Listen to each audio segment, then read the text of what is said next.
This podcast is brought to you by the School of Advanced Study, University of London. All of our podcasts are available from our website, www.sas.ac.uk.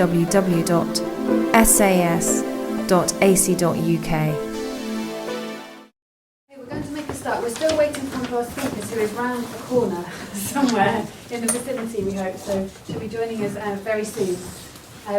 So welcome to this evening's meeting, Swaziland, a Kingdom in Crisis. I'm Polly Jones, I'm an International Officer at UNISON, the Public Service Trade Union. I'm really delighted there are lots of people here from different parts of the work on Swaziland that are going on in London and in the UK. First of all, I'd just like to say as well that it's great to have an event taking place that's focused on Swaziland. You all know, which is I guess why you've come, that for far too long the situation in Swaziland has been overlooked by the international community, and it's a great travesty really that Swaziland is more known for the extravagances of its king rather than the poverty and denial of democracy and rights that its people face on a daily basis. UNISON has been monitoring developments in Swaziland for a number of years. We've been supporting the Swaziland Democracy Campaign and building our relationship with the trade union movement, particularly with Vincent's union, NAPSAWU. Contrary maybe to popular opinion in the UK, trade unions play a critical role in campaigning for equality, freedom and justice, both in the UK and around the world. For trade unions everywhere, we see ourselves very much as part of an international movement. We take action because we're concerned about what's happening with working people anywhere, and that an abuse of those rights somewhere else could happen to us at some other point, and we want to make sure that we're operating to make the union movement strong and challenging all of those issues wherever they come up. And trade unionists are often at the forefront of the struggles for democracy, just like Vincent and his comrades in Swaziland, in South Africa, previously in Burma and Iraq. So this evening we'll hear from Vincent, I've been practicing, but I'm sure I'm going to get it wrong, Dlamini, who's the National Organising Secretary for the Trade Union Congress of Swaziland. Thobile Gwebu is on her way. She is the coordinator of the Swazi Vigil here in the UK. And Mark Beacon on my left, from Action for Southern Africa, he's their campaigns manager. We've got about half an hour of presentations, and then we'll have some questions, and we're planning to finish by 8 o'clock. Just a quick plea, if your mobile phones are on, I'd be delighted if you could turn them off. Just check. And if there's a fire, there's only one, well, we'll go through that door and follow the signs out that way. Okay, so the first person to speak is Vincent. As I said before, he's the National Organising Secretary for the Trade Union Congress of Swaziland. This is a new trade union federation. It was recently formed when two union federations merged. The Swaziland Federation of Trade Unions and the Swaziland Federation of Labour. It's really positive, it's now one organisation. He's also the General Secretary of the National Public Services and Allied Workers Union, NAPSAWU, though I have to say I preferred the previous acronym, which was SNACS, the Swaziland National Association of Civil Servants. In his early years, Vincent was a student activist and is also a leading member of the pro-democracy movement in Swaziland. Vincent's here in Britain with AXA to raise the profile of the struggle for democracy and rights in Swaziland. He has been meeting with trade unionists, governments, representatives, politicians and people from the Commonwealth. His visit has been supported by a number of unions, UNISON, Unite and Prospect. Vincent is going to talk about the situation in Swaziland, the plight of trade unionists and the need for solidarity. Over to you. Thank you, Chairperson. Good evening to you all. Swaziland, a kingdom in a crisis. I don't know, should I stand up? Whatever you're more comfortable with. We can all see you. So. No, that's fine. Swaziland, a kingdom in a crisis. Perhaps I would assume that everybody knows Swaziland. Swaziland is not Switzerland. Because sometimes, maybe due to problems of accent and pronunciation, people think that when you talk about Swaziland, you're talking about Switzerland. Maybe I wish it could have been Switzerland, but no, it's a tiny kingdom in Southern Africa, located between the Republic of South Africa and the People's Republic of Mozambique on the east. Swaziland is a tiny country. It is ruled by a monarch, a king. He is the only absolute monarch in the continent of Africa. By absolute, I mean that all powers are vested in the king. Judicial, legislative, and executive power is vested in the king as a result of the King's Proclamation of 1973, which abrogated the then independence constitution and banned political activity in the country. And all other organizations of a similar nature, which included trade unions in 1973, were banned because the king felt that they were not consistent with his wish to rule the country without being challenged by anyone. Consequent to that, the country then suffered in the sense that the voices of the majority of our people were silenced. And the king ruled with a state of emergency, which still exists even today. Land and mineral resources were also transferred from central government to be under the control of the king. And it is very important to understand that transfer of land from central government to the king, because land is one tool that is used by the monarch to control the people of Swaziland. A majority of our people live in the rural areas, and when I talk about the majority, I talk about 70% of the population. And in the rural areas are controlled by chiefs, and chiefs are part of the system of the monarchy. So if anybody is seen to be talking about democracy and therefore is seen to be opposing the manner in which the country is governed, the chiefs have the powers to evict that family from the land, because when you are in the rural areas, you don't have title to the land. You just use the land at the mercy of the chief who controls you on behalf of the king. So that then has created a situation where it becomes very difficult for the majority of our people to voice their grievances in terms of the manner in which our country is governed. One other tool that is used to control the people of Swaziland is culture. Many of you may have come across literature that presents the Kingdom of Swaziland as the purest form of what Africa should look like, such that there are cultural activities that take place in the country where tourists will then flock into Swaziland to take pictures of young girls dancing in front of the king and young boys cutting some sacred shrubs to build the king's kraals and stuff like that. And when you discuss Swaziland, then people will automatically jump to interact at that level to ask you, oh, when is the king picking another wife? So culture is a tool which the monarchy uses to control the people.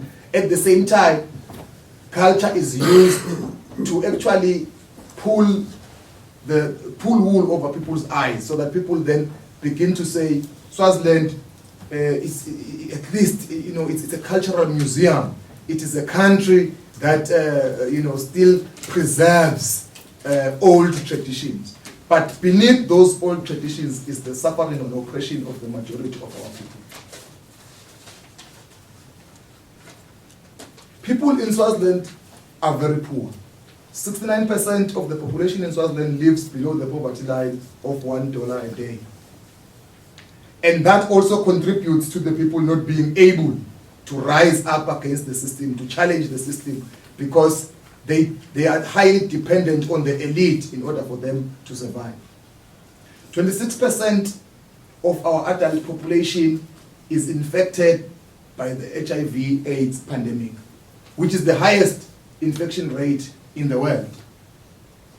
And that is as a result of the abuse of culture, because in Swaziland, as part of the culture, it is legal for one to have as many wives as you like, so to speak. But even those people that are in monogamous relationships, what is happening is that the males, because they come from this background where polygamy is legal, then they practice it in an informal setup.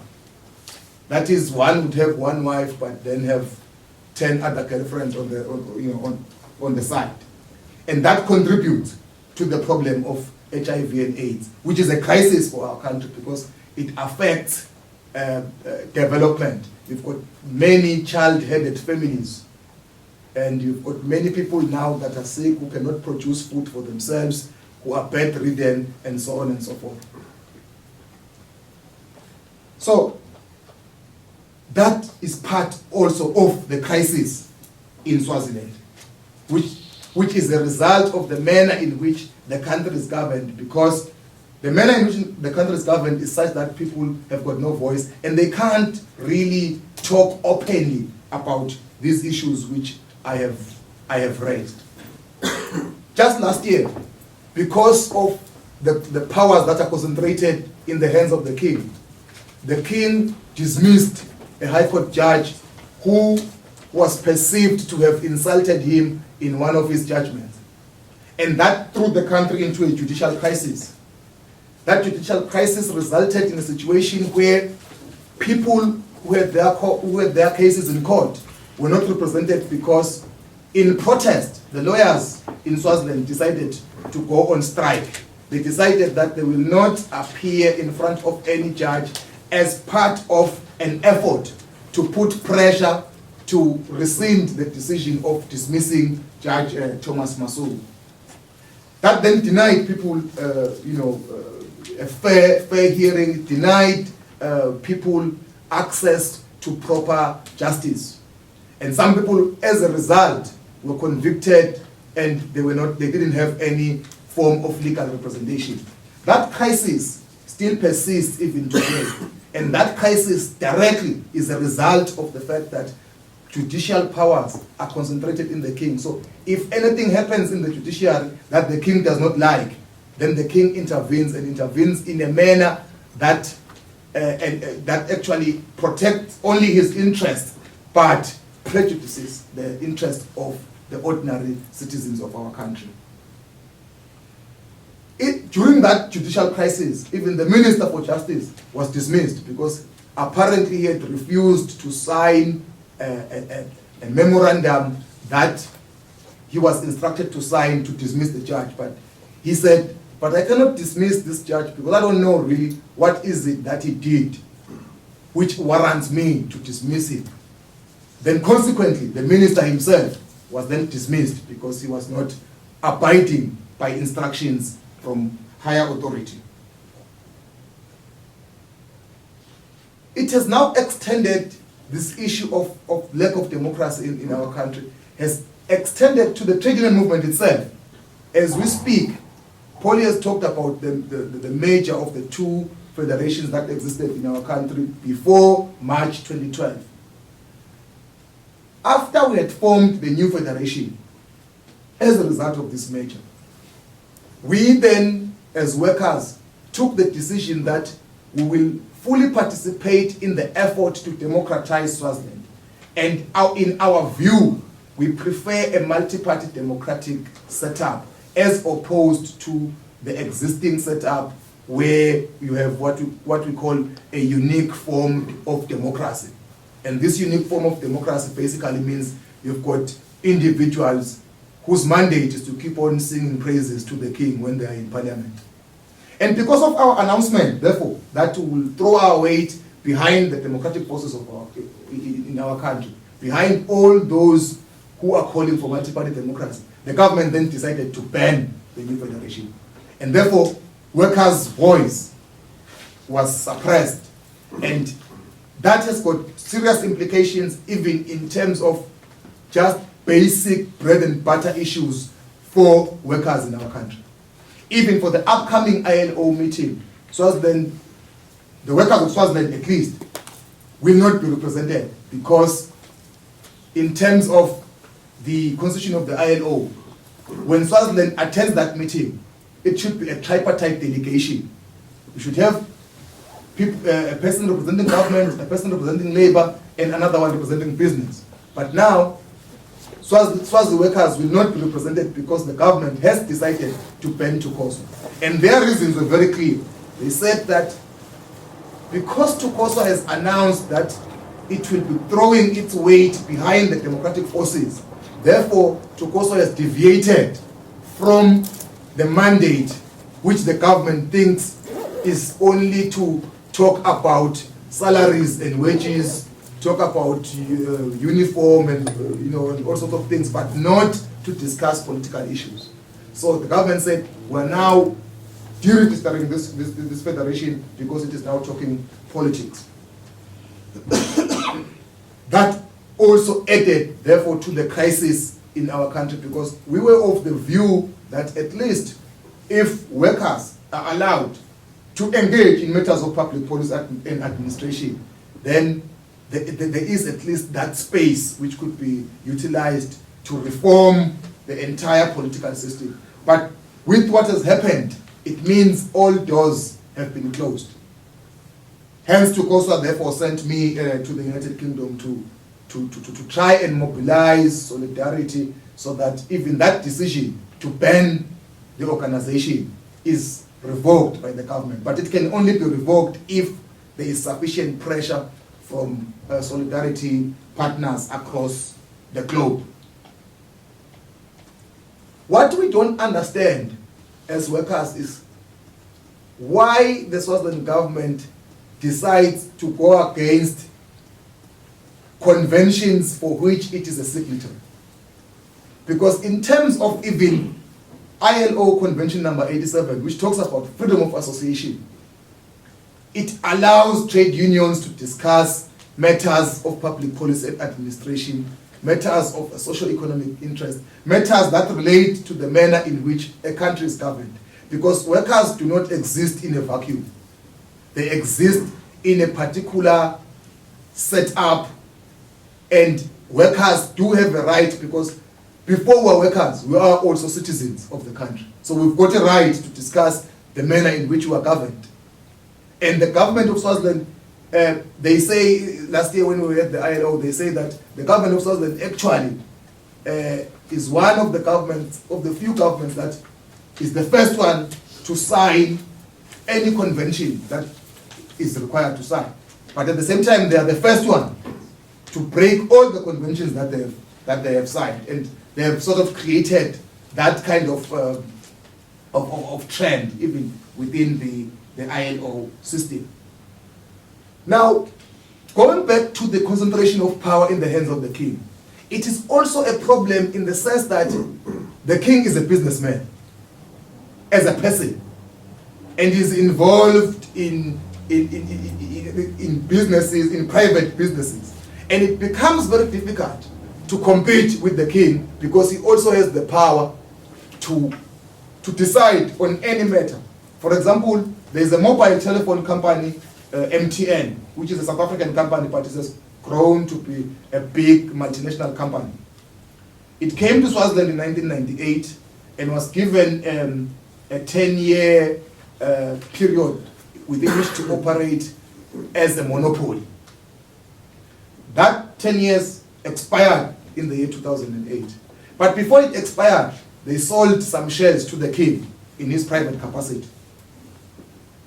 Now, after they had sold the shares to the king, MTN, 4 years after the expiry of its monopoly mandate, is still a monopoly, because the government is afraid to invite another mobile operator, because that then would directly affect the king's profits.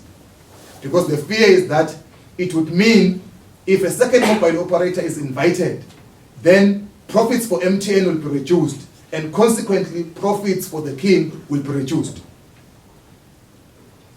So that just goes to show the extent to which the concentration of power in the hands of the king goes, even to affect ordinary citizens, because the services that are provided by MTN are not of the highest standard, but at the same time they are very expensive to the extent that even the International Monetary Fund, when they came to try and intervene in the financial crisis that Swaziland is facing currently, one of the things that they raised was that a second mobile operator should be allowed into the country because the rates for MTN are very expensive. And now people are spending a lot of money to communicate than to buy bread. But the problem is the government cannot implement that recommendation because now they are afraid that the king will be upset. And if the king is upset, he can then dismiss everybody in government. Or at least the person who will be responsible for the decision of bringing a second mobile operator will be dismissed. But over and above that, the problem also is that the king, either in his private capacity or in his official capacity, is not subject to paying any form of tax. So because he doesn't pay tax, what it means is that he's only drawing from the revenues that he gets in his businesses, but he's not paying any form of tax. So he gets 100% income for himself and his family. At the same time, he also gets money from the public purse, which also is not subject to any control by anyone. It is only him who determines what he must get and when he must get whatever that he must get. He's got no budget that is stipulated or that is limited. To the extent that he also contributes to the fiscal mismanagement that is currently obtaining in Swaziland, which has contributed to the financial crisis that you are now going through, which financial crisis has now forced the government to cut down on public spending, to also threaten to cut wages of civil servants, to also say they will retrench some of the civil servants. The king engages in projects, which projects are only to satisfy his personal ego. Because he has adopted this look east policy, he goes to countries like Kuwait, Qatar, Abu Dhabi, and he sees the opulence in those states, and he wants to come back and implement similar vanity projects in Swaziland. Yet Swaziland cannot afford. As we speak, Swaziland is building a very huge international airport, but Swaziland doesn't even have an airline. So we think that because recently the king acquired a private jet for himself last week, maybe the airport will only accommodate his jet, but still, it is too big for the jet that he purchased recently. And when that jet arrived, because he was afraid of criticism, he then decided to say it is a gift, it is a birthday gift for himself from development partners, but refused to state who are those development partners. But in our view as workers, there are not development partners really that donated the jet. It was money from the national treasury. And it means, in essence, he was saying his development partners are the coffers of the state. Our country is going through a healthcare crisis. There is not sufficient money to purchase drugs, to employ healthcare personnel like nurses and doctors in Swaziland. People go to hospital looking to get treatment. When they get there, they are told that, well, we would be giving you this kind of drug or this injection, but unfortunately it's not available. So if you have your own private fund, we can write a prescription for you so that you can go and get that from a private, maybe from a pharmacy. But that doesn't happen to the king's family, because when they are sick, they fly out to South Africa or Taiwan or some other country where they can get treatment. And the majority of the people suffer because they cannot have access to that kind of treatment. As we speak, there is a crisis in our only national TB hospital, because it was not designed to cater for MDR cases of TB or even XDR. And what is now happening is that even the workers in that particular hospital are now getting infected by MDR. Already 3 of those workers have already died, and others are sick as we speak. And the government is saying they cannot change the design of the hospital to install UV lights and so on and so forth, simply because there is not sufficient money. But the king recently purchased a jet for himself. So in Swaziland, we normally say, you get sick at your own risk. But now the problem is that you don't choose to be sick. But if you get sick, chances of you dying simply because of the crisis, of the healthcare crisis, are very high. So you better not get sick. So even if yourselves can visit Swaziland, just make sure you don't get sick. Otherwise, you won't be able to come back to your family here in the UK. Even education. Education is in a crisis because there is not sufficient budget allocated for education. In the past, what used to happen was that children that graduated from high school and wanted to attend college or university, they would get a scholarship as long as they were accepted in the tertiary institution. But now, students graduate from high school, get accepted by tertiary institutions, but do not get scholarship from the government because the government is claiming there is not sufficient money. And this happens because the elite, including the royal family, their children don't go to tertiary in Swaziland. They go to tertiary either in the UK or the US. Okay, there are some now that are going to the Middle East. Even though they don't perform well, then they come back and maybe work for the army or something like that. But at least they spend many years abroad, wasting taxpayers' money. Now, because their children do not suffer from the scholarship crisis, the government is not serious about ensuring that they provide sufficient budget for the ordinary masses. They say that parents must save sufficient money in order to send their children to tertiary institutions. But that cannot happen in a country where 69% of the population lives below the poverty line, where unemployment is estimated at 40%. It cannot happen that people have sufficient resources to cater for their children when they get to high school. But all this happens because of the manner in which the country is governed. Recently, the Minister for Finance announced that Swaziland was losing roughly about 80 million rands a month through corruption. So 80 million rands would be something maybe about close to 10 million pounds. That is just lost because people practice corruption, particularly in the politicians and those in the public sector.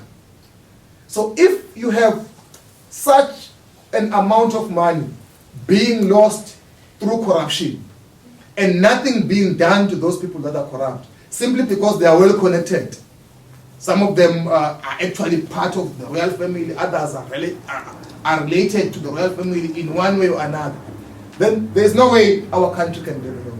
Then our country will not come out of the crisis. So that's why we are maintaining as a trade union movement to say it is important that we resolve the political crisis. The financial crisis and any other crisis of Swaziland will be resolved if we sort out the manner in which the country is governed. And when we're talking about sorting out the manner in which Swaziland is governed, we are not saying Swaziland must be a republic. We're not at that level. We understand that very well. But we are saying Swaziland powers, all branches of power must be removed from the king. The king can remain to run the cultural activities and so on and so, marula drinking ceremonies and all that.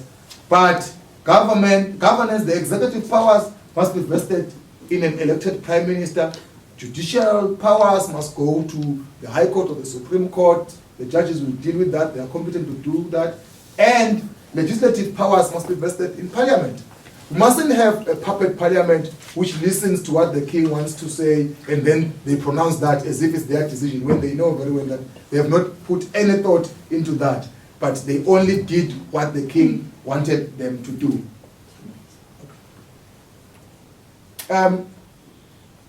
In conclusion, our plea to the people of the United Kingdom is to support the democracy struggles of the people of Swaziland.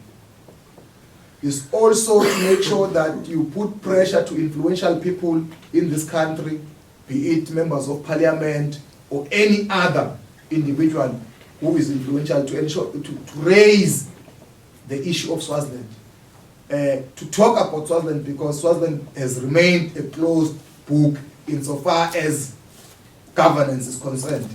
The only thing that people know about Swaziland was the number of wives the king has and the young women dancing in front of the king. So we want that to change, because the reality is that people in Swaziland are suffering. And because people in Swaziland are suffering, it means an injustice is being committed.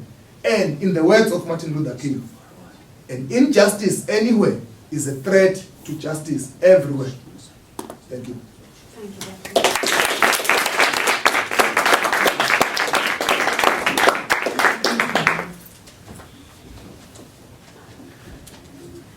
We're now going to hear from somebody from the Swaziland Vigil.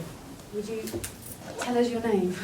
My name is Flora Dlamini. And we owe Flo a deep debt of gratitude, really, because Flo wasn't the person who was meant to be speaking tonight on behalf of the Swaziland Vigil, but has stepped in at the very last minute to tell us a little bit about it. Well, I'm going to be brief. I'm based here in the UK, so I'm just gonna go with what my brother just said. What's happening in Swaziland? So, as Swazi Vigil, we are trying to campaign. We are trying to cry out so that we can be heard, because our brothers and sisters back home are silenced.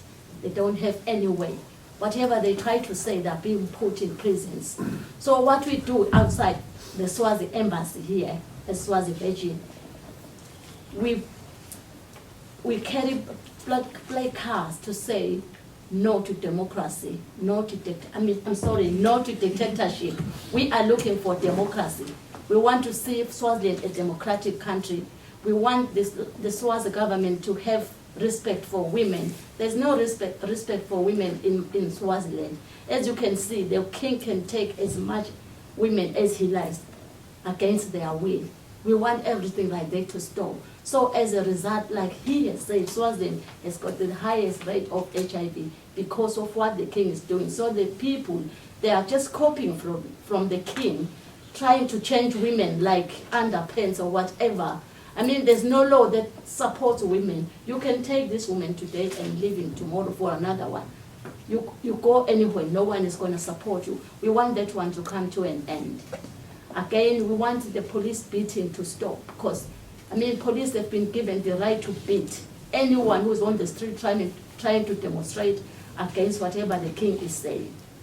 As I'm talking last week, 2 weeks ago, there was a demonstration whereby we were told many Swazis were beaten up by the police, because the police are the only people in the country who are paid. They are paid so that they can do the work of beating whenever there's a demonstration in the country. Well, I didn't prepare anything, but anyway, this is what we do outside the Swazi Vigil.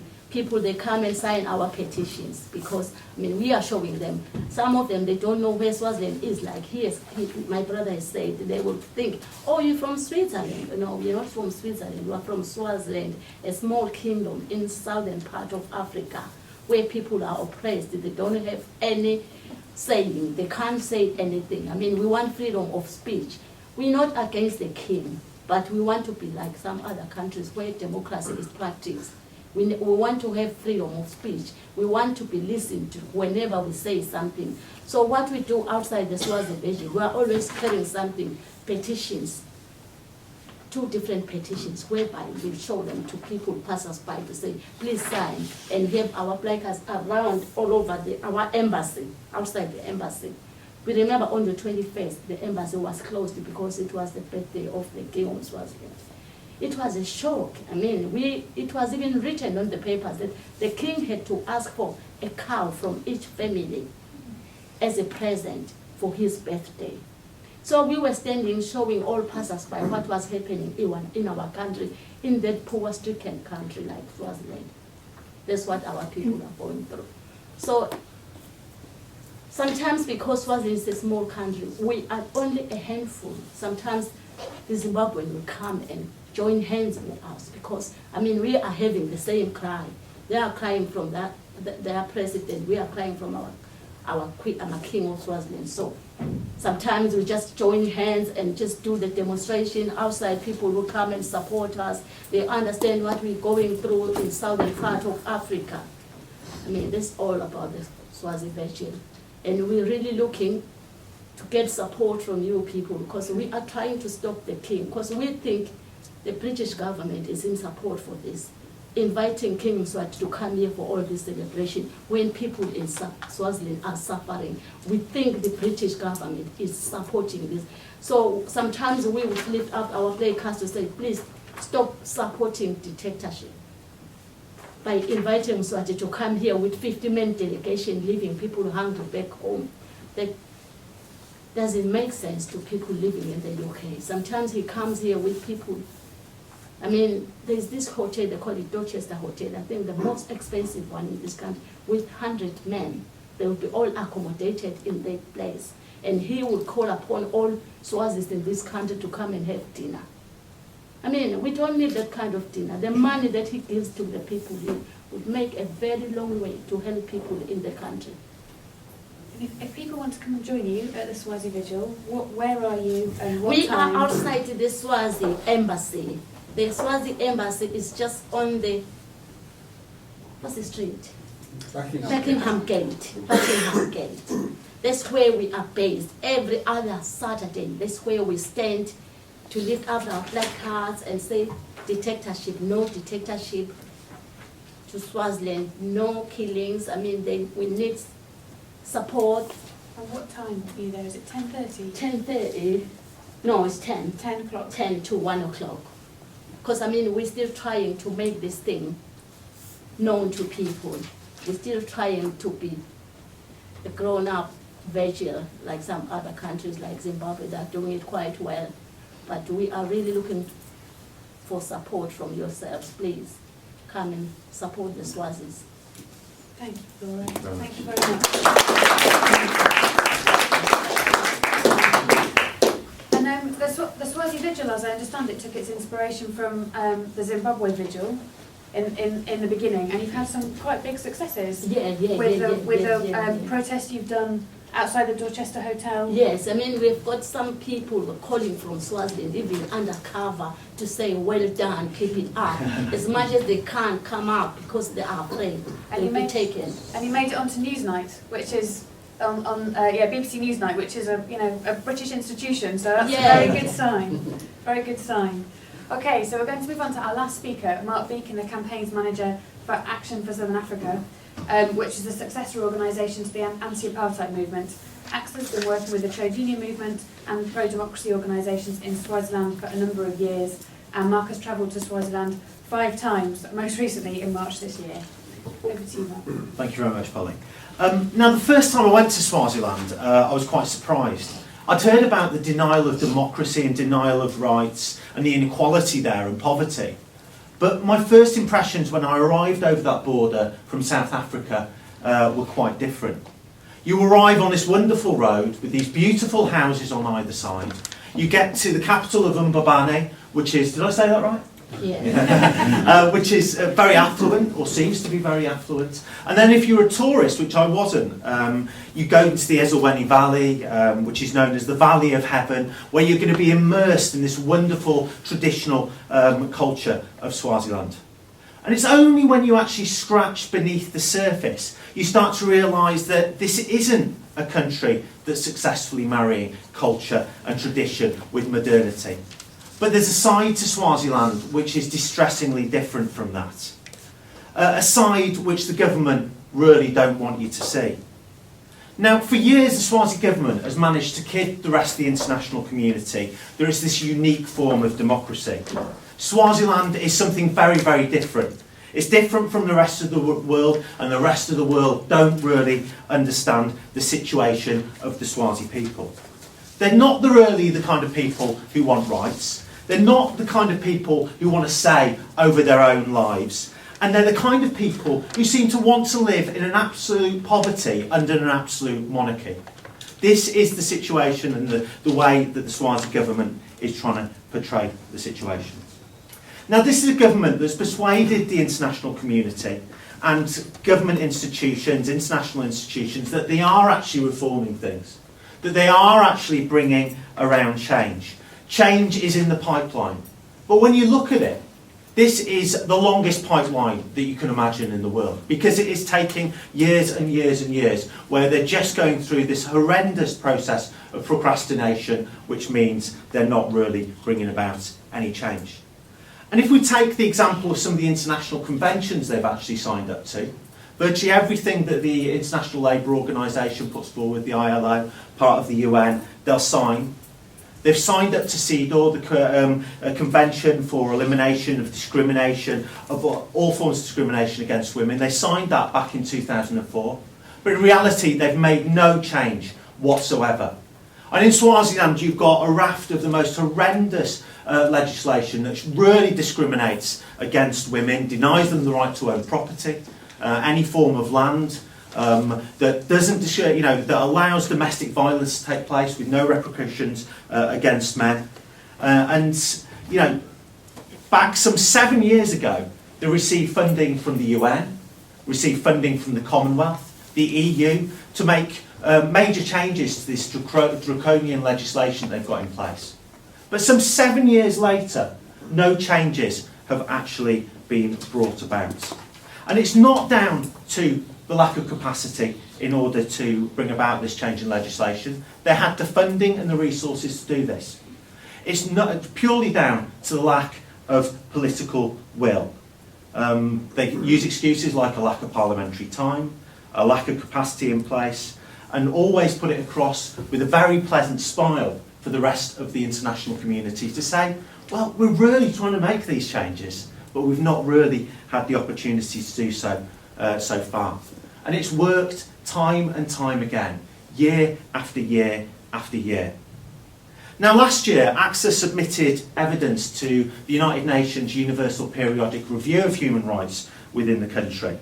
And if you look at the long list of changes that government said they were actually implementing, or intended to look at in the near future, you can see why the Swazi government has managed to persuade the rest of the world that they are bringing about some of these reforms and going through this gradual process of change. We just need to be patient as Swazi people and the international community. But when they want to actually make change, they can do that very, very rapidly. If we take the example of the 2008 legislation, the Suppression of Terrorism Act, they did this on the back of other countries introducing so-called similar legislation, similar anti-terrorism laws. But the legislation is far more draconian in Swaziland than it is anywhere else in the world. In fact, it allows them as a government to declare absolutely anything or anyone they want a terrorist entity. And it's really used on a frequent basis to ensure that those who speak out are declared terrorist and repressed. Now, recently, that legislation back in April last year was used to arrest and detain Maxwell Dlamini, the president of the Swaziland National Union of Students. And that was immediately ahead of protests to mark the 12th of April, that anniversary of the royal decree back in 1973, which imposed that state of emergency and banned political parties. Now, this was simply a case of the government trying to preempt Maxwell and stop him speaking out.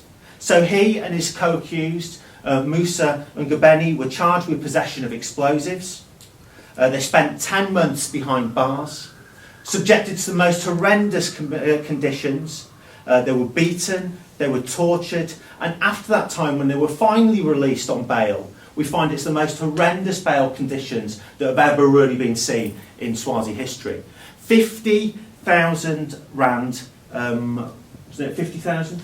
Yeah, 50,000 rand was the penalty, the highest level of bail charges, and the most unbelievable conditions attached to that. So 5 times a week, these guys have to travel some 120 kilometres to Mbabane to report for bail. They're held there for up to 8 hours a day, simply to go through that process of signing their bail conditions and signing those documents. So it's the closest to imprisonment that you can actually get when you're under bail. Now, AXA has been campaigning to draw attention to their situation, working with the National Union of Students here to raise attention to their case. Now, we've been doing things like sending postcards in large amounts to the Swazi High Commission, inundating them with emails, and even students' unions here have been making Maxwell their honorary president simply to draw attention to the situation and highlight that case. And Swaziland really does care about its image abroad. Now, particularly here in Britain, with its royal links and its historic ties. And here in Britain, we've been calling on our government to make Swaziland a priority country when it comes to its human rights reporting. Now, when you look back at the Foreign Commonwealth Office's 2009 report on human rights, it actually mentions Swaziland. Not a big mention, it wasn't one of the 22 priority countries, but it got a mention there. Now, last year, there was absolutely no mention of Swaziland in the report whatsoever. And unfortunately, that sends a clear message to the Swazi government that we in Britain and our British government is willing to turn a blind eye to those human rights violations. And today, the Foreign Commonwealth Office launched its 2011 Human Rights Report. And did Swaziland get a mention? No. So what we want you to do is, following on from this meeting, is get onto that website and make sure that you write to MPs, write to the Foreign Office and say, why isn't Swaziland actually listed there? This is a country with horrendous human rights violations going on, and yet you mention it not a single time on 2 subsequent years in your human rights report. Now, it's only through internationalising that situation and getting Swaziland up there on the British government's agenda through talking and putting pressure on our MPs here that we're actually going to get our government to react to the situation. But change in Swaziland is only actually going to come from the Swazi people. And making sure that, that within that level of repression and that struggle that they're actually fighting on a day-by-day basis, we recognise that they actually need that international solidarity from them, from ourselves and countries across the world. We need to make sure that it's not just a handful of people across the world that's talking about the situation in Swaziland, but it's a mass dialogue that's going on here and elsewhere across the world. Now, this week with Vincent, we've been talking to MPs about what they can do to raise the profile of the Swazi situation.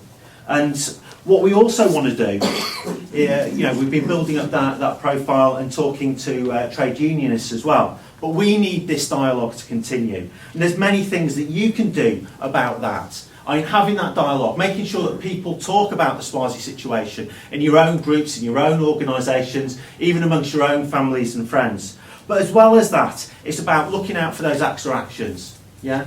When someone gets detained, when freedoms are repressed even further, we usually react with actions. So please look out for those. Please participate in those as well. And some of you will realise in a few weeks' time we have the Diamond Jubilee taking place, and on that invite list will be King Mswati.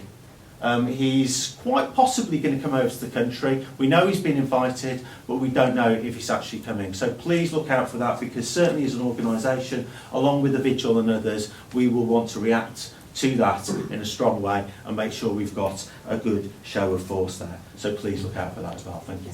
Thank you, Mark.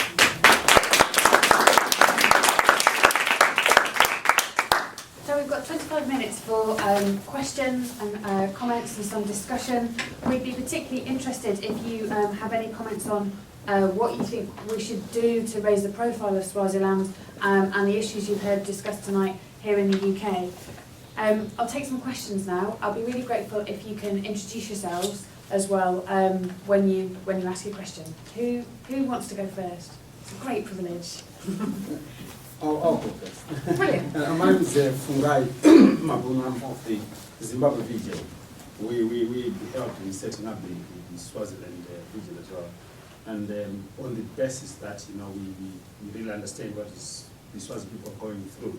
But now I've got a question, and just to add on one or two things there that before I give the question, what Flora we've got 2 petitions at the Swazi Vigil. One, we're sending it to the British government, like Mark has said, to say that they should act on Swaziland, they should say something. So please come along and sign our petition. Then the second one, we've got one that we're targeting the Commonwealth, like they say, because according to the Commonwealth mandate, what does it say about the human rights abuses? So we are saying to the Commonwealth, Swaziland are not abiding to your mandate, so we please suspend them. So we know they're not going to do that, but we're using it as a propaganda. So we've got 2 petitions running on, and I think Flora said everything. But I've got a question for for Vincent. From your demands, if Mswati stands his ground and refuses to honor your demands, and your organization, like you said, is still deregistered, is there any likelihood of violence in Swaziland? If we answer, I'm going to take a couple of other questions and then we can do them in a group. Second question is nearly as good to go. We've got two people here. Do you want to go first, Simon? Yeah, Simon Bennett. I'm a MA Human Rights student here at the Institute of Commonwealth Studies and the Southern Africa Regional Coordinator for Amnesty International UK. Also a question for Vincent. You talked about how obviously operations for TUCOSWA have become almost impossible since being deregistered, but I was wondering if you could just talk a little bit about the problems that trade unions faced before that deregistration, both in terms of laws that make it very difficult to operate effectively, and then also some of the repression that isn't necessarily legislated, but that takes place anyway. And the third question?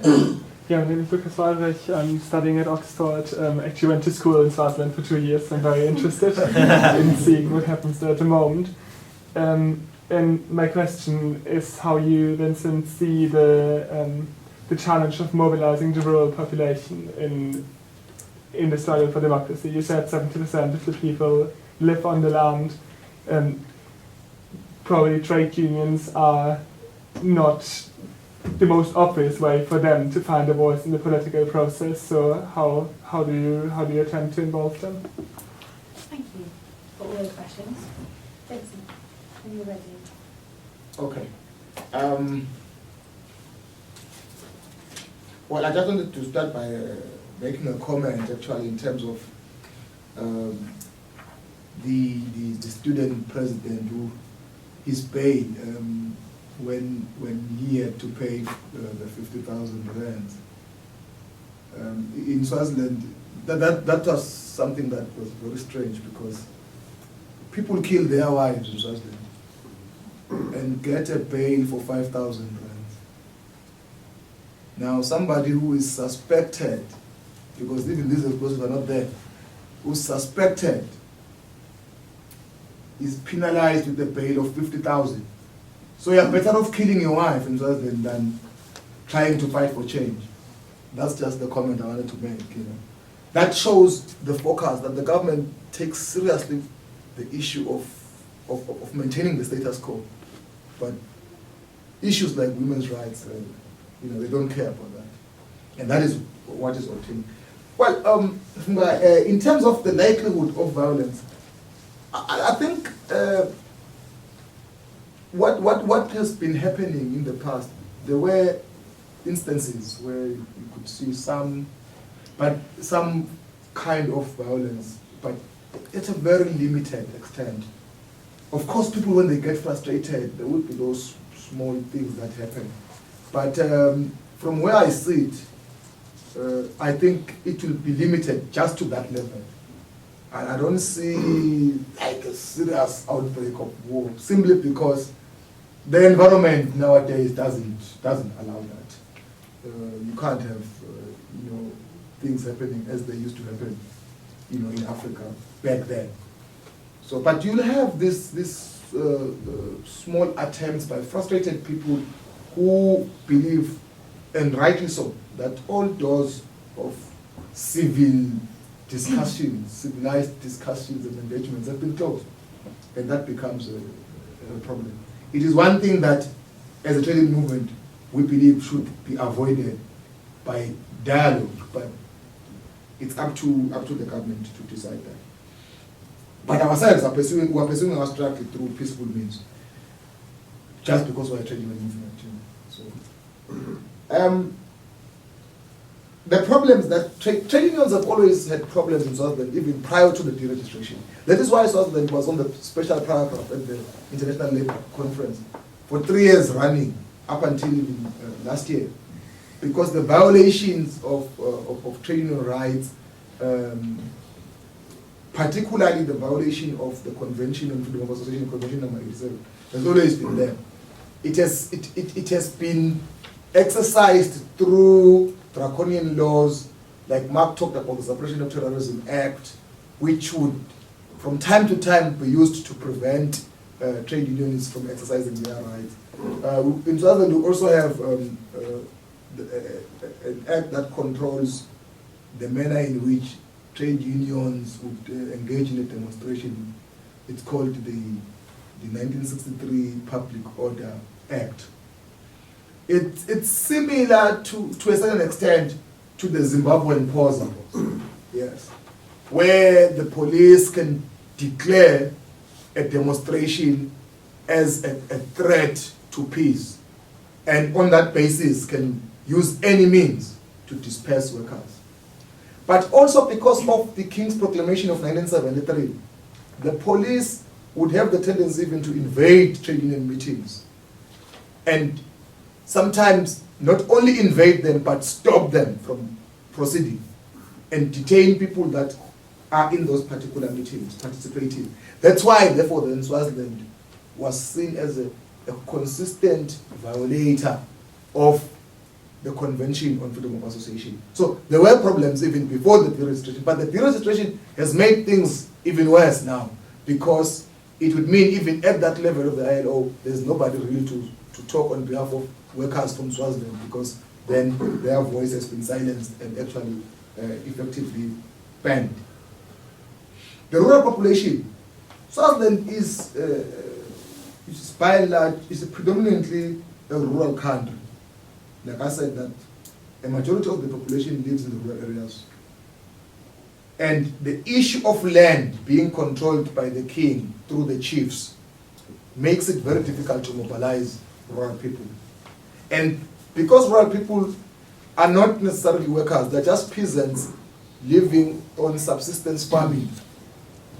They are not organized as trade unions are.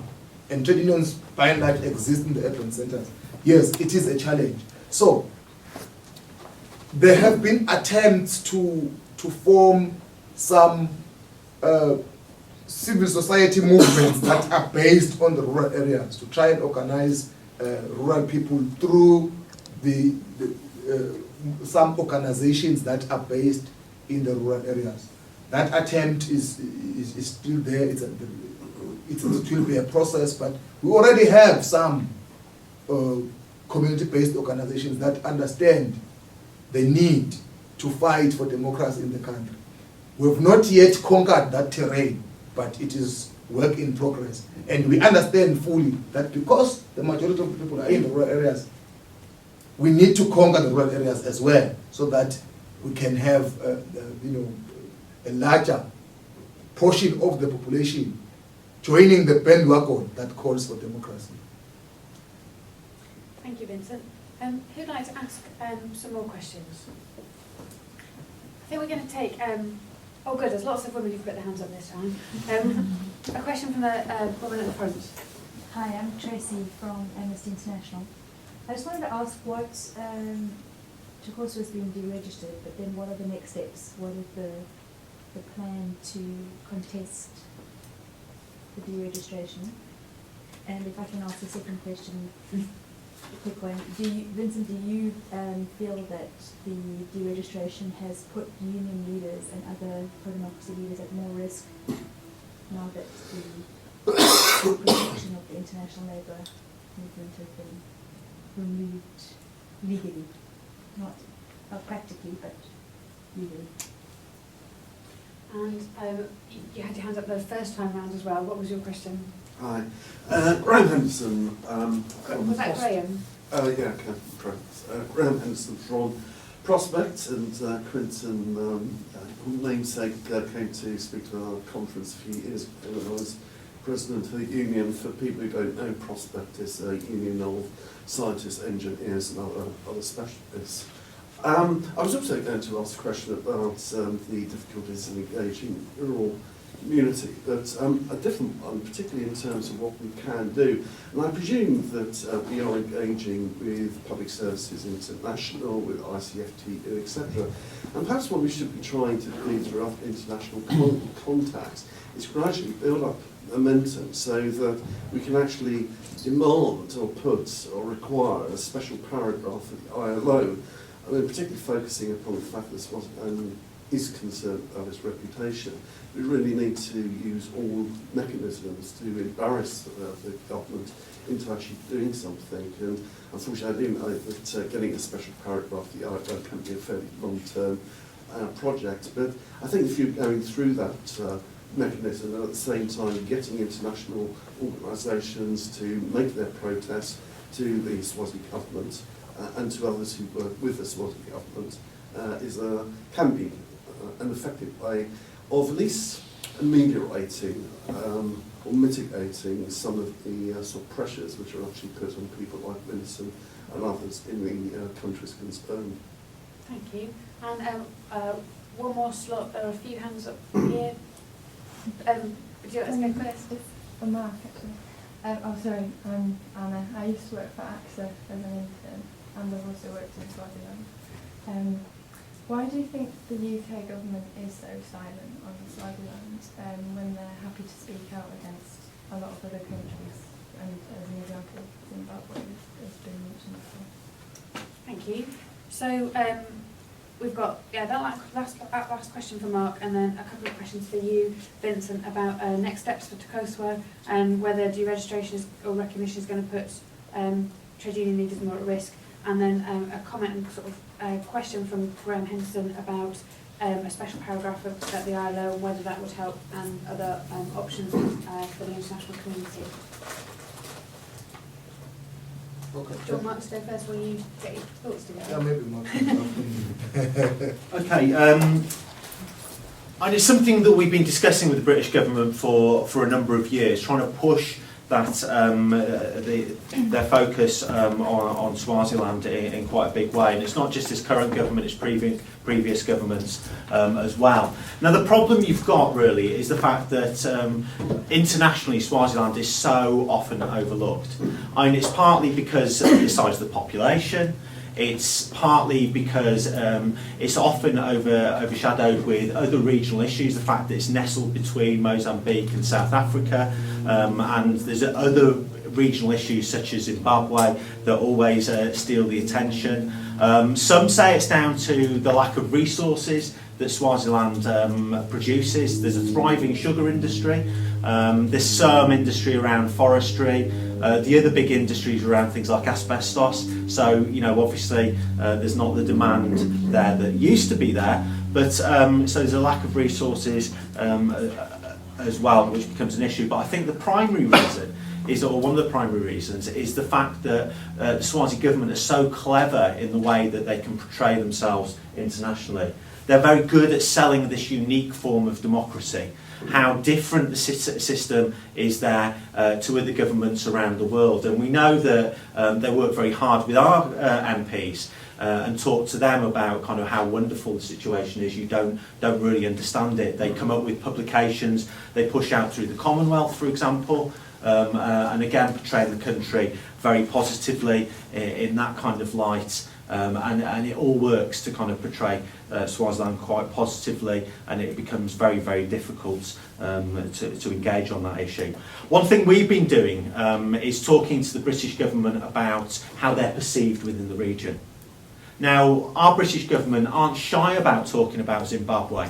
In fact, a lot of people say they talk about very little else within Southern Africa. So what we do is encourage them to talk about other issues in the region and make sure they're talking about Swaziland as well. And, you know, hopefully it will work to a degree in the long term, but there's not really the pressure there at the moment from a lot of MPs on the ground. And what we're doing is encouraging those MPs to ask questions on a regular basis, make sure we're pushing that profile with MPs, so it's the ministers then that get the pressure and they get the encouragement to actually do something about some of these issues.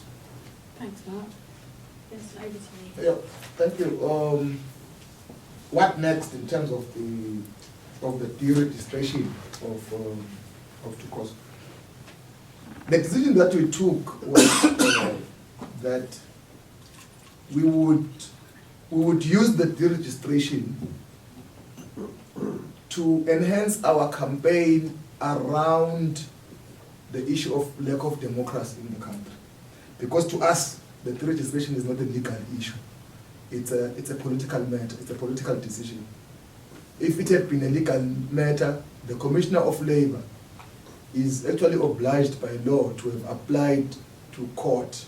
Because there's nobody in Swaziland who by law can declare a trade union organization to ban it, to declare it illegal, except the court.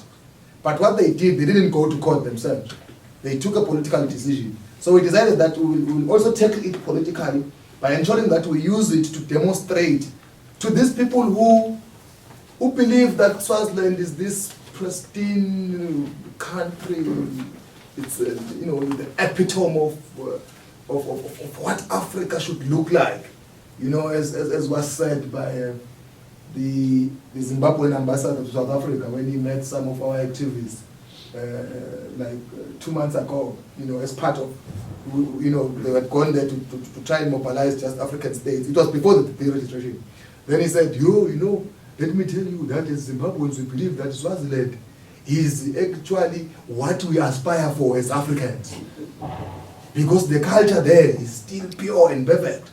So, so we want to demonstrate to people that beyond this culture, there is a terrible system of governance in Swaziland that says any dissenting voice must be shut down.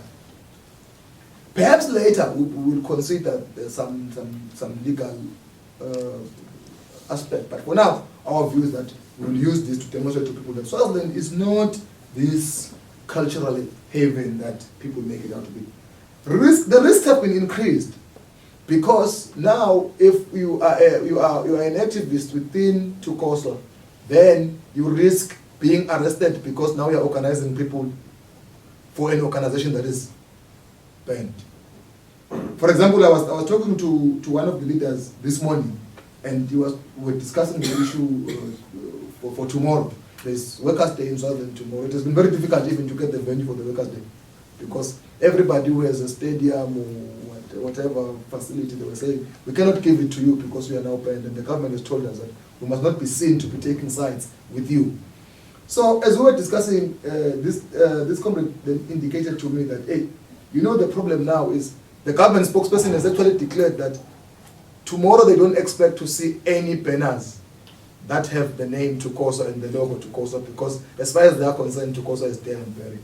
So, but they will go there with that and see what they do, what the government does or the police do if they decide to disperse them. So that will be the case. So I'm saying the risks have increased, of course, but there's no struggle without casualties. So that we'll take it as it comes. The special paragraph, I agree fully that we've got to pursue the issue of the special paragraph. Swaziland is already in the special paragraph. It has been there for 3 years.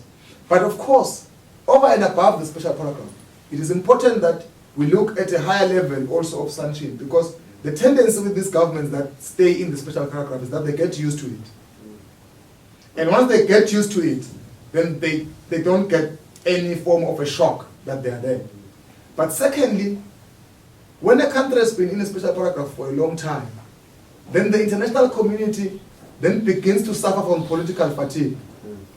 They begin to say, but these guys have been there, so they get tired of. So it is important that we also look at maybe also requesting that the ILO conducts a commission of inquiry into what actually is happening in Swaziland. Like they did with Zimbabwe. Because after the special paragraph for Zimbabwe, then there was a commission of inquiry. So that we don't have a situation like Myanmar, where they stayed there for decades, and then they were just happy to be there. They didn't care what. So, but we'll start from the special paragraph to say Swaziland must be retained, but at the same time, seek to push for a higher level of sanction for the country. Because yes, I agree with it. It is important that there is some form of punishment, because you can then use that to mobilize even beyond the trade union movement, to mobilize even within business and so on and so forth, to say doing business in Swaziland might be a problem for you because this country does not respect trade union rights, and you might have a problem operating there. Yeah, I think that those were the issues. I just wanted to stick my UNISON hat on for a sec and just give you a comment about the derecognition. I think there's nothing that rallies the international trade union movement more than a black and white issue of a trade union federation being derecognised. It's so simple and so straightforward. I've certainly seen in the UK the response from trade unionists in UNISON and in the wider UK movement more of a response on Swaziland since that happened than previously, because you don't need to. There's nothing to explain. It's not allowed. It's not the game that we play. So I think it's a real strategic error actually by the King, because it will be quite a rallying cry for the trade union movement more widely. Have we got time to take the 3 people with questions who had their hands up before? It's 8. Brilliant. So David, the lady here, and there's a lady here. Do you want to go first, David? Yeah, I'm David Hill on the AXA NEC, but originally an activist on the London Committee of the Anti-Apartheid Movement. And just wanted to ask about the tactic of boycott. And firstly, whether you think the tactic of boycotting in relation to tourism is a good one. In the apartheid times, we had apartheid is no holiday, and we were able to kind of get the message, the anti-apartheid message, across very well through targeting retailers who were selling holidays. And if it's something about getting the message about the reputation of Swaziland, and it's not what it appears to be, it's maybe a good way of doing it. Very interested to know your reaction to that. Also, if I can just append this, we're very interested to know what is the position of countries who might want to get rid of an absolute monarchy, especially in South Africa. They've had their fight for liberation. What's their position about having this state of affairs going on? And finally, what's the Labour Party position? Sorry! What's the Labour Party's position? It's a question for everyone.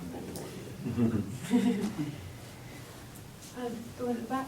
My name is Sue Hogarth. I'm a public health registrar in this country, and I, a year ago, did some work in a hospital in Swaziland, so just for a few months.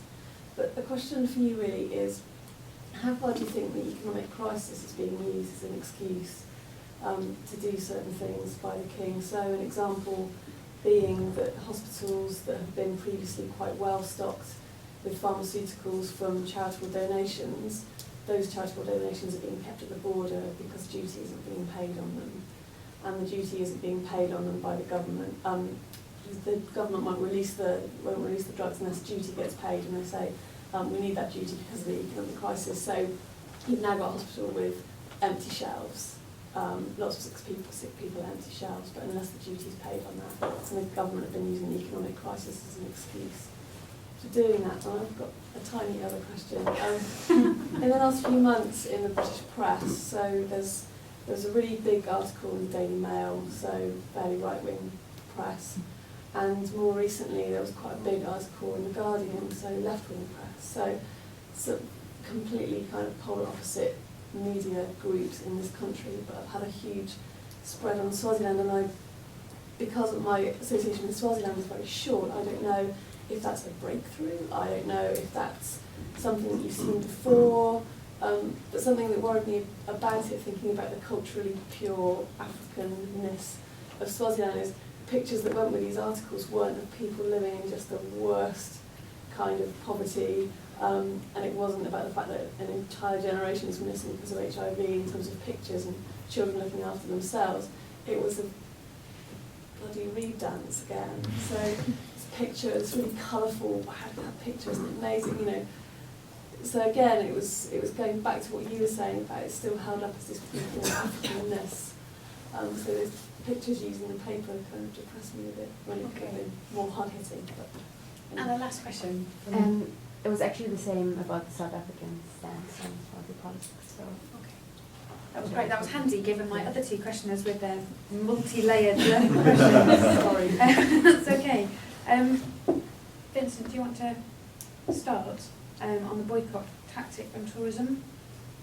Absolute monarchy, Labour Party position, I guess, is maybe for us to comment on. Yeah. Okay.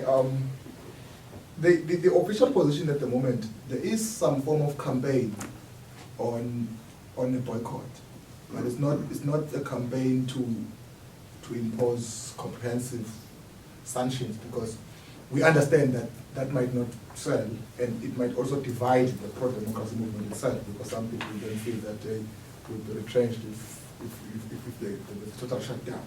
So the position is that we are more in support of targeted sanctions, particularly around the leadership, the political leadership of the country, people that are related to the royal family, including the king, and people that are serving in the leadership of government. That's why, for instance, we're talking about the fact that when the king or the prime minister comes for the Diamond Jubilee, then, because we know the Swaziland has been invited, and we know someone will come. If the king doesn't come, he will send the prime minister. There should be some demonstrations. But over and above that, we should look at how we can mobilize for travel bans against these individuals. Now, the extent to which we can then deal with the issue of tourism,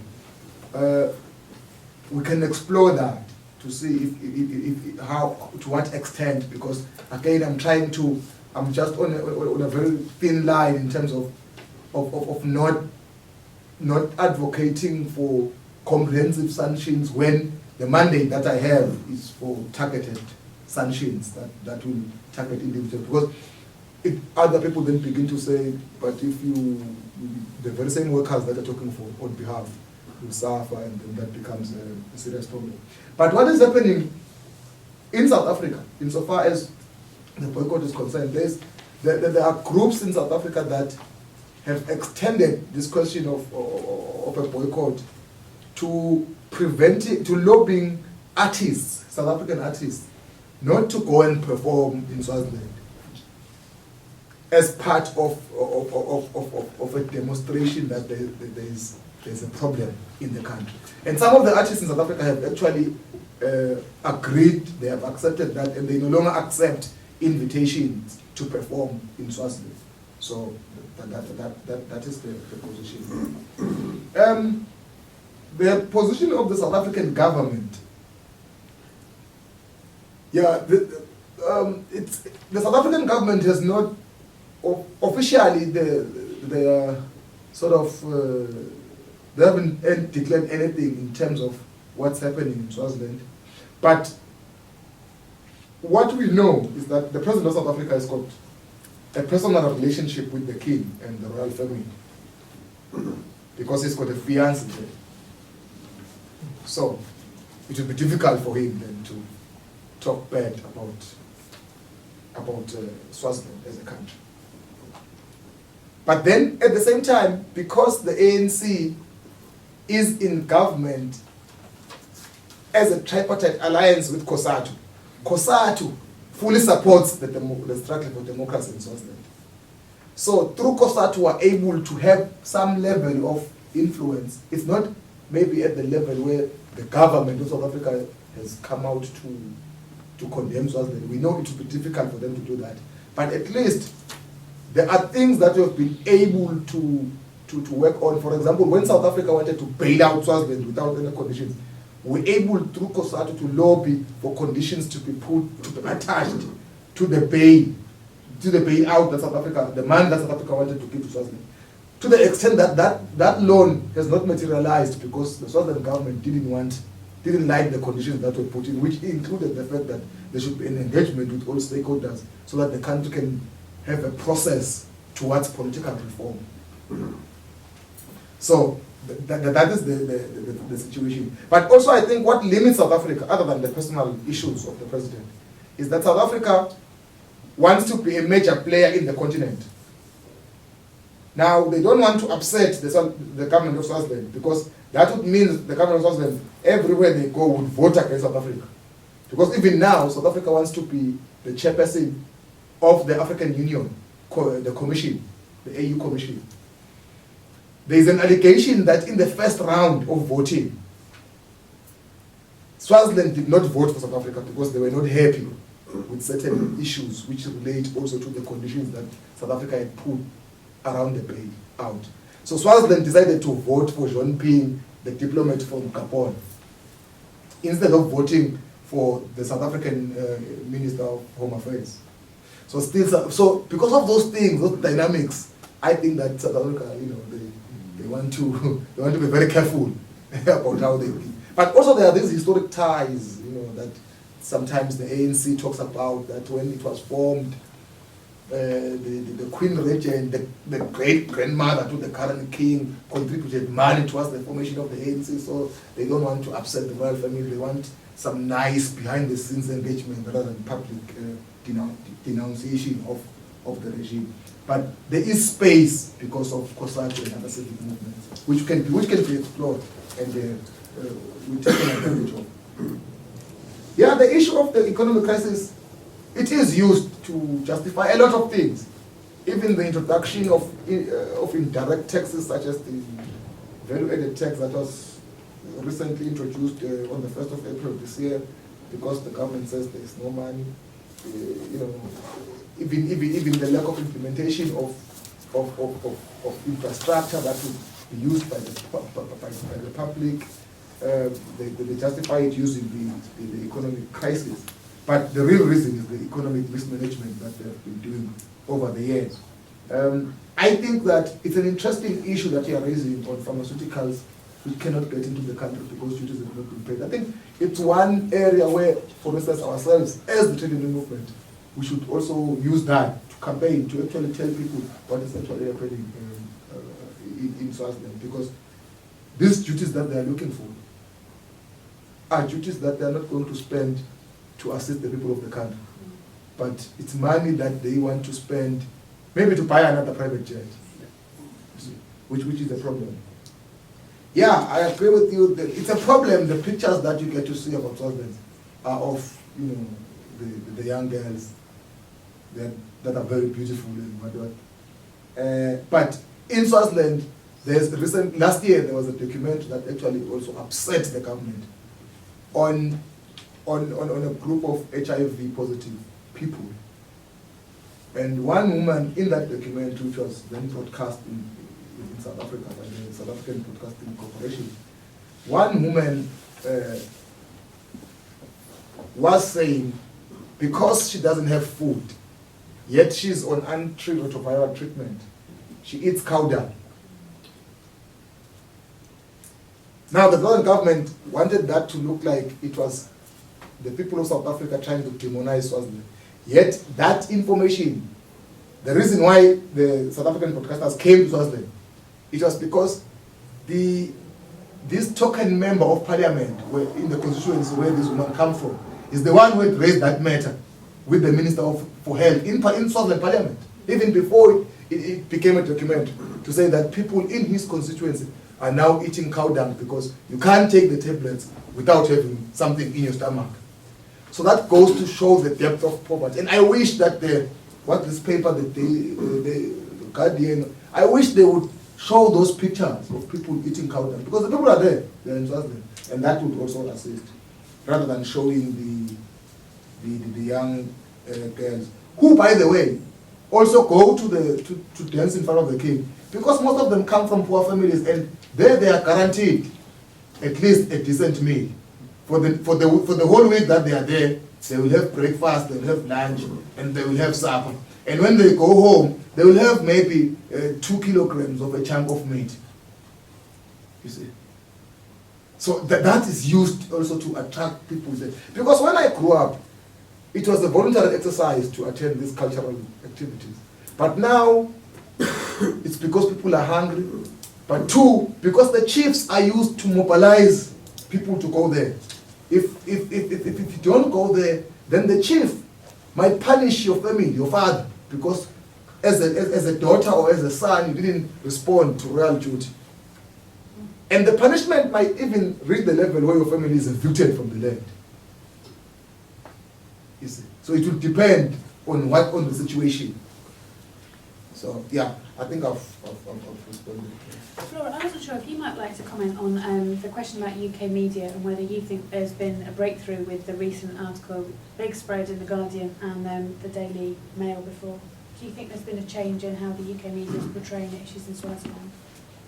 Well, I can say yes, because I mean, there hasn't been anything known. Swaziland hasn't been known. Nothing has ever been written about Swaziland in this country. So I think really there's been some improvement in some way. Yeah. That's good. That's good. Even if they've not got the pictures sorted. Mark, on the Labour Party. Yeah, on the Labour Party, they don't have a formal position as of yet, but it doesn't mean that we're not pushing for that, and it doesn't mean we're not making positive steps in that way. I mean, we've met with a few Labour MPs and we'll continue to meet with them during the course of this week and follow up with a few others. And there's a few figures within the Labour Party. I mean, we met with Mike Gapes previously, who's on the Foreign Affairs Select Committee. He used to be a teacher in Swaziland, for example, and is quite passionate about the issues. We'll be meeting with Ivan Lewis from DFID later on this week to really push that there. We met with the researcher Ian Lucas, who's the Shadow Minister for Africa, earlier on today, and again there was a real interest in taking some of the issues around Swaziland forward. And there's other advocates. I mean, Paul Botang, who's in the House of Lords now, used to be the High Commissioner, British High Commissioner for Swaziland, and has been quite vocal even since he's re-entered the House of Lords as well. So people like that and Glenys Kinnock and others are reasonably vocal, and we'll keep on pressurising them. But one of the key things of the Labour Party is going to be the role of the trade union movement in this country and the pressure they can exert and the example that they're showing through the brilliant work that's been going on. TUC has been doing some fantastic work with an organisation called Irale, which is around organising and training in some sectors such as textiles, where the way that women workers are treated is absolutely horrendous, on next to no pay whatsoever, and really, really abused by their employers. Prospect has been doing some work in terms of sponsoring trade union activists and giving them training and courses here. And then we've heard about the work that UNISON's been doing, and Unite again has been doing some fantastic work around organising and bringing the trade union federations together. So through that example and working and encouraging the Labour Party, we should see a stronger position in the future. We've also been doing stuff like kind of blogging on some of those political websites, making sure that we reach decision makers in that kind of way as well. Can I just say something on the media as well? Yeah. We have seen some change. It's been in many ways a positive change, but there's still some of that negative stuff going on as well. I mean, last year there was attempts by LBC, the London radio station, to put forward a very positive piece about Swaziland as this ultimate tourist destination, and we exerted quite a bit of pressure. Lots of trade unions, lots of AXA activists picked up the phone and really gave them hell about their attempts to do that. Again, you see lots of magazine articles portraying the reed dance and other activities very positively. So what we need to do is, when that positive portrayal of these terrible events is put across, we need to counteract that with some of the arguments. And if you look at the reed dance in particular and what goes on there, it's absolutely horrendous, and the links it has to other events as well. Not only are these young girls, forced to go by their chief to attend these events, but they're made to dance in nothing but a grass skirt. Yeah, and when these young girls go along to other events, royal events, they're being forced by soldiers to remove their underwear if they're wearing shorter skirts. And then the associated rape and abuse that goes on with that as well is absolutely terrible. And, you know, it's as if the media don't really realise the associated abuse of women that goes on around these events. And we really need to highlight that in a big way. And this the positive portrayal has been going on for some time. But the portrayal of the reality on the ground is very much a newly emerging thing, and we really need to build and capitalise on that in quite a big way. And one of the things I think that really started changing that in this country was the royal wedding last year, when there was a real media interest in what was actually going on the ground in Swaziland. That's been supported by other things like this Guardian report, like a recent Sky report, believe it or not, on the situation there as well, which looked at the rights of women in the country. And we just need to build on that and start making kind of more, making sure there's more and more pieces like that coming across. Thank you. Well, on that, I'd just like to thank all of our speakers, particularly to Vincent because he's travelled the furthest, but also Flora for stepping in at the last minute. I really appreciate that. We should thank the Institute of Commonwealth Studies for hosting us, and Simon Bennett here at the front for his help in arranging the meeting. I think you should take encouragement from this. You know, the number of different backgrounds from people that have come here. Every time I get involved in a different Swaziland event, you can see more people coming together, and the movement to support the campaign for democracy in Swaziland really, really growing. And as Vincent said before the meeting began, you know, we've got to be patient. Maybe that's our, you know, one of our best weapons in the struggle. So when you leave the meeting, please don't just get back into the groove of everything else. Talk to other people about what's happening in Swaziland, sign up to Action for Southern Africa's emails, and take up the actions when they ask you to. Even join AXA, go as far as that, become a member, and please look out for any action that AXA will be doing around the Jubilee. Don't do one of those Eric Pickles-inspired Jubilee picnics with people in your community. Do a campaign of protest for democracy in Swaziland instead. So thank you very much, and we'll see you at the next event. Cheers.